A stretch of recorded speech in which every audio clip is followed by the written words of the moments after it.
All right. With that said, let's settle back down. All right. Our guest speaker today, she is amazing. She comes, I don't know where she's at today, because that lady, she could be in Alabama, she could be in Florida, she could be in Africa the next day. But she just moved to Lubbock not too long ago. She's at the chamber meetings. And I just want to say, from a locksmith to a lady who has no fear. And I tell you what, I just admire her so much. Just have the tenacity to get out there and just go for it. Move to a new city where she don't know nobody. So let me set it on fire. Had enough to call Coney Cooper and say, "Will you come out to Texas?" And she said, I'll set it up, and set it up. And with the audacity that she believed in herself enough to bring and fill up the room. So can we give a warm welcome? What a great way to start off this week with none other than Miss Roxann Corralejo. She's your director. Good morning. I appreciate that, Mr. Thomas. You said now let's calm it down a little bit. I don't want to do that. Let's keep it hype. I mean, if there's ever a hype man, it's Mr. Thomas. If I ever needed a hype person, I'm going to call you first thing and be like, I'm going to walk the stage right now. I just need you. So first and foremost, I want to give it back to you. Thank you so much. Thank you for all that you do. I mean, simply just thank you for putting a smile on my face. I mean, just the way you celebrate the group and the team, it's just phenomenal. And it's going to be my topic today, which is one of my favorites. And you're just a shining example of your servant leadership. And I am truly honored to be able to learn and grow just from you, your experiences, your personality, just who you are as a person. And I know everybody on this call, I will speak for everyone on this call, that we are all truly honored and thankful for you and all that you do. I appreciate you. So thank you so much. So this topic that I'm going to get into today, like I mentioned, is one of my favorites because Mr. Thomas is an example, and I will come full circle here at the end and let you know exactly how all this comes into play. But first, I want to ask you guys, there are so many qualities to becoming a leader, a good leader, not a boss, not a manager. What are some qualities of a good leader? And I don't know if will hit on the ones I'm going to talk about today, but if y'all can put those in the chat, I just want to see what comes to mind as a great leader. What do we got going on here? What are some good qualities? Listening, absolutely. A good leader has to listen to their team, to their people. Selflessness, yes. Humble, that's a good one. Patience, oh my goodness. God needs to bless me with patience on a regular basis, that's for sure. Vision, you have to have a vision not only for yourself, but for your team. Servant leader mentality. Yes, Pierre, absolutely. Thank you guys so much. Those are all really, really, really great qualities. And before I get in this topic, I do want to thank everybody that has their camera open. Pierre, Daryl, Catherine, Jackie, Marvetta. It's always the same people, and I love it. Mr. Soto, Douglas Wolf. If I can get more, there's Sharon. Some more smiles on the screen so I can see these faces. So one of the topics that I want to see, vision, that's another one, talk about today are what I call the 3 C's, because they all intertwine together. Creativity, yes, that's not one of the ones I was going to talk about, but the first one is community. So to become a great leader, we have to build a great community. Now, a lot of people don't really think about that because they're just working and they're in their own little circle. But that's one thing Mr. Thomas has done great, and I think ACN has done amazing as a whole, is to build a community. So people join ACN for the opportunity. It is amazing. It is fantastic. When I joined ACN, I just saw the opportunity I had and I was in. No questions asked, didn't even see anything. I had one person, which was my sponsor, that communicated everything to me. And right on the spot, I signed up and I said, it's a great opportunity. But what kept me in ACN was the community. Why some people join ACN is because of the community. Some people just love the community so much, they don't even know what's going on. They're like, I think we're selling something. I don't know, but I want to be a part of this group. So an example for me is what kept me here is really my first event. So of course, what are the 3 things that we have? We only have 3 jobs in ACN. What are the 3 jobs? We're going to knock these out really quickly. Let's go ahead and put those in the chat. What are our 3 jobs in ACN? Our first one is acquiring customers. We took care of that. Keep them coming. Acquiring customers, promote events. Everyone knows where I'm going with this. Acquiring customers, acquiring customer getters, and attend events. Yes, I kind of led you guys into that one. Promoting events is a big one because of the community. So my very first event was about 3 weeks after signing up. And I'm in Texas, and the first event was in Charlotte. It happened to be in Charlotte, which is awesome, a great location. But my sponsor was like, all right, we're good to go. He was on me about getting these services, starting to build a team. We started doing really well early on. And he was like, okay, we have this event. I need you to come with me. And I was like, no, we met 3 weeks ago. I'm not traveling halfway across the country with you. Who are you? What's going on?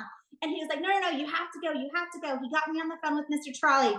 Mr. Trolley is like, you will really, really enjoy this. It's really going to propel your business. And I was kicking and screaming. I did not want to go. 3 weeks into this brand new business, running my locksmith company full time, so busy. And I'm like, I can't take the time. I ended up going. I was like, man, I'm just going to go to shut y'all up. Sometimes that happens. For me, that's why I went to this event in Charlotte. So I fly all the way out there. I'm rooming with someone I don't even know, a female. I actually had just met her, but I start rooming with her and having someone to talk to. But so we attend our first day in this event, and they're a lot different than they are now. This is pre-COVID, and we're in an arena with 20,000 people, and the energy's up, the music's going, everyone's dancing, high-fiving each other, giving each other hugs, they're laughing, they're smiling. 10 minutes in, and this event has not even started yet. Mr. Kupis, Mr. Provenzano, nobody's taking the stage at all. And I look over at my sponsor and I give him a little nudge with my elbow, and I said, thank you so much for making me come. Just because the environment, the community was so uplifting and everything was just so great. I was like, I don't really know what's happening, but I just have to be a part of this. That's what kept me in ACN. The opportunity got me here. The community is what got me to stay.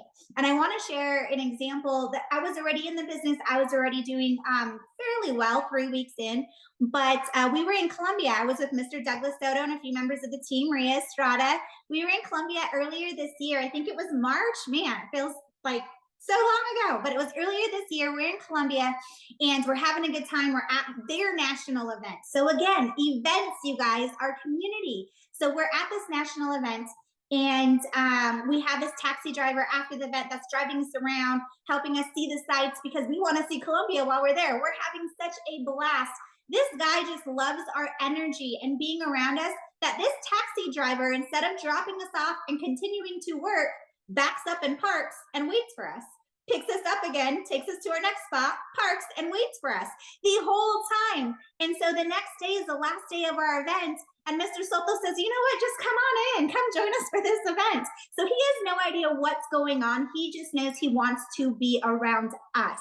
What a great feeling, you guys. So this gentleman comes into the event. He's sitting at the edge of his seat and he's focused. I don't see anyone as focused as this guy, paying attention to every word. He's clapping, he's laughing, he's looking around like, this is so freaking cool. At the end of the whole event, they're playing music. He's dancing, he's grabbing hands. He's having a blast. All of our pictures from that event, the end of that event, he's in every single one of them. This is a taxi driver, knows nothing about ACN, what's going on, but he is just having the time of his life. That's the community that we need to create, not only for ourselves, not only for our team, but for everybody else looking in, because everybody wants to be a part of a community, especially one like that, especially one that's having fun. Sometimes at our jobs, our JRBs, even if we run our own business, it's not fun. That's one thing I realized with my locksmith company. I loved what I did. I loved helping people, but I have so much more fun in ACN. The second C is collaboration. It's a leader's job to create that collaboration within a team. Yes, it's great to be competitive, but that friendly competition is always awesome, but we have to keep it friendly. Sometimes people get a little bit too competitive, and I love the collaboration aspect with ACN. It is second to none. We call ourselves the ACN family for a reason. Mr. Thomas said, yes, I just moved to Lubbock 3 months ago, but guess what? Someone was already building in Lubbock. I wasn't the first. Someone already knew what was coming, and they started building months and months ago. They have people already in their organization. So when I came out here, I reached out. I saw that there was a meeting, and I said, hey, I'm not a part of y'all's team, but can I plug in? And they said, absolutely. Because we are an ACN family, I have something to plug my new baby budding team into, to show them the community that we have by collaborating with everybody. It is so important. But outside of ACN, I hope y'all are thinking of other ways we can collaborate with other people, other organizations, other businesses. So one of the great things is I get a lot of referrals. I get so many referrals. I was looking at my personal customer list, and I don't know a lot of them personally. Why? Because they came from referrals, because I built that collaboration with other business owners. So when we're talking about impact healthcare, at the beginning, Mr. Thomas said, yes, let's get those impact leads. How do we get some of those? Talk to and collaborate with other insurance owners. They own insurance brokerages or insurance agents, because you know what? Sometimes they don't have a good product to offer someone. Sometimes they don't get a stipend on the marketplace. Sometimes they just wish that there was a better opportunity, and their client just like, you know what, this is too expensive for me. I can't do this right now. But guess what? That referral can come to you if you build that collaboration, because guess what? Impact, as we know, isn't for everybody. We want to have a partner somewhere else that we can refer our clients to. One of the things I say I will never do is tell someone no. If it's something that doesn't fit, I'm not going to say, no, we can't provide coverage for you. Good luck. Go have at it. No, I want to refer them to someone I know, like, and trust that might be able to help them with a different product, because it builds that relationship and that collaboration. We can do that with so many industries outside of insurance. We can do that with real estate. We know how big real estate can benefit from our products, and the same thing, we can benefit really great by having real estate agents that we work with. Now, not everyone's going to sign up, and that's okay. Building that community with collaboration just makes everything work so smoothly, and it benefits everybody as a whole, not only us or the other person, but the client that we're all trying to help and help put them in a better situation. Now, my third C is my favorite.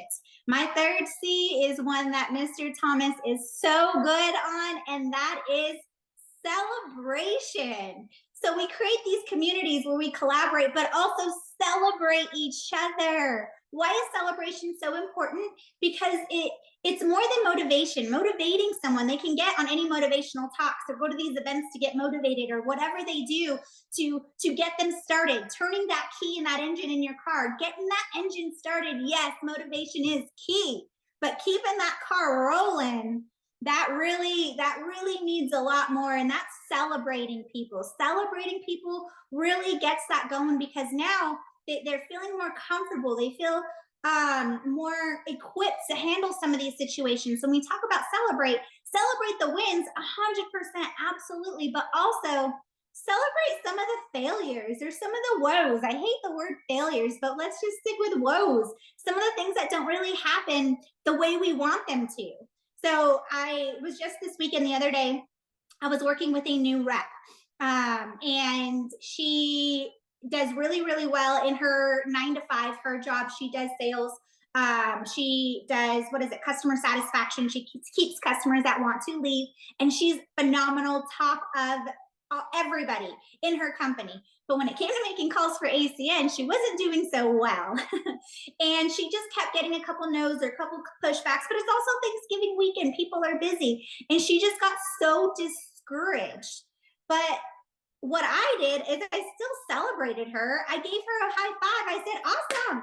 Look we made our first few calls. You're never, ever, ever again going to have to make your very first call ever again. We jumped that hurdle. That is over with. And she's like, man, I feel like I'm failing. I suck. This didn't turn out the way I want to. And I was like, no, stop. This was great. This was awesome.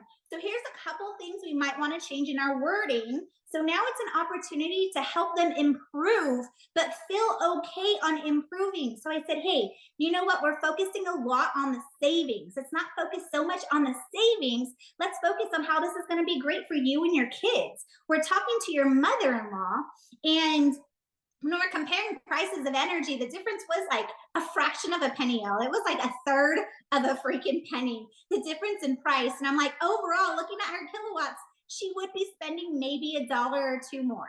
$1 or $2 more with Zoom Energy. Let's figure $12 to $25 a year. She'd be paying a little bit more. But because you were like, oh man, I was hoping we were cheaper, she's not going to become your customer. But if you tell her like, hey, I really appreciate you. Thank you so much. This could be my Christmas present if you'd like becoming my customer. It'll help me and your grandbabies. let's just tweak that wording a little bit.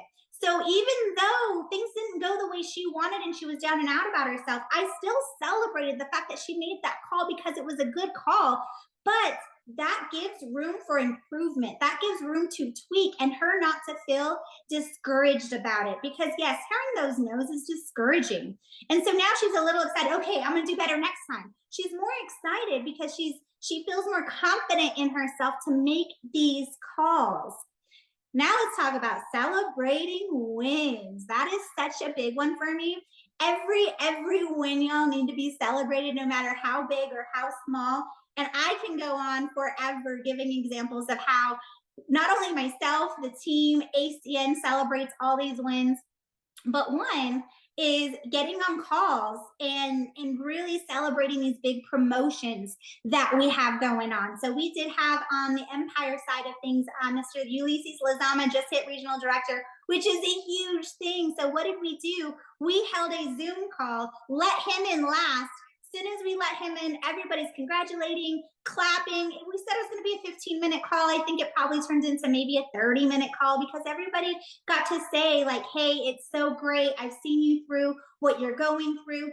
And it's just such a good feeling to know that your efforts are celebrated and recognized, because not everybody sees that and not everybody receives that.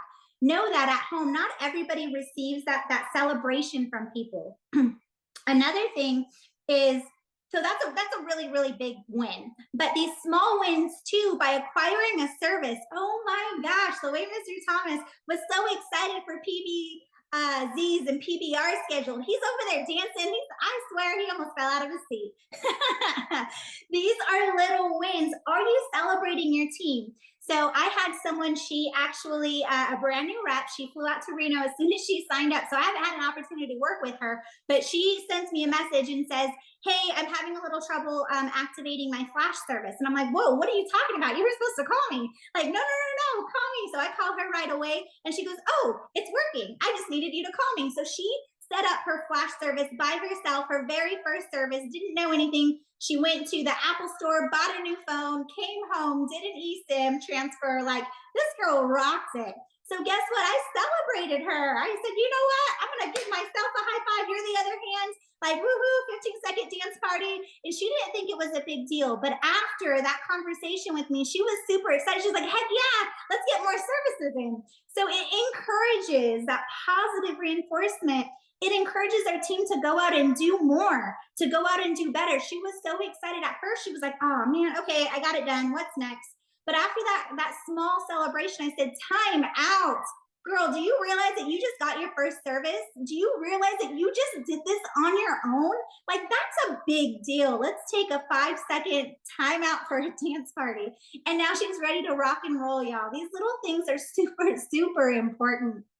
But then also, not only just about business, celebrate each other, celebrate those people in your lives, those people that make a difference. So I was in New York a couple weeks ago, and I woke up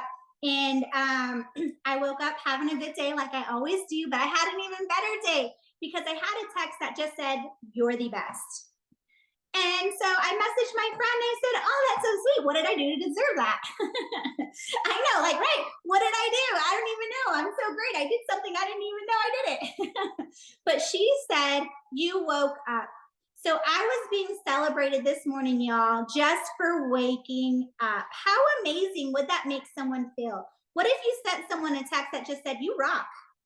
How great would that make them feel to just say, you rock? And how much time did it take out of your day? Let them know that you were thinking of them. It encourages them to really seize and take on their day. Because after that, I was on top of the world. I said, all right, what am I going to do today? I got to live up to being the best. What am I going to do? What am I going to conquer today? So y'all, the 3 C's that are really, I feel important and that I live every day by, purely just from seeing it done and living it through by example, is we need to build a winning community. A winning community we build through collaborating with everybody. We do this and also through celebration, not only our wins, our big wins, but also our small wins and our failures. Let's celebrate those failures and make it okay to not do okay sometimes so that we can improve and do better. So I want to tie this back, as promised, back into Mr. Thomas and these calls, because one, he's created this amazing community. We're here every single day. He does presentations in the evening. He does leadership calls on Saturdays. He's here all the time and created this phenomenal group of people in community. I think there were close to 50. There's just over 50 people on this call today from all across actually the world. I don't know if Japan's on today, but we got people all over the place, different time zones, getting up in the middle of the night just to join us. But also, Mr. Thomas, you've created that collaboration, because I know there are so many number of teams on here, and I am so thankful to be able to be asked to be a part of this group, not being a part of your team whatsoever, and just being able to learn from you and your servant leadership. But three, that celebration. Y'all, nobody celebrates anybody the way Mr. Thomas does. I swear I get hyped every day. Those little wins, like scheduling a PBZ or getting a lead, whatever that is, he is so happy for us for these little things. Why? Because he wants to see us succeed. So thank you so much, Mr. Thomas, for creating such a phenomenal example in how to lead. Y'all, we're leading a volunteer army. Let's treat it like that. They're volunteer. Let's celebrate every moment, every success, every failure that we have together. Thank you so much, Mr. Thomas. I appreciate you. I hope y'all had an amazing Thanksgiving. I am truly thankful for each and every one of you.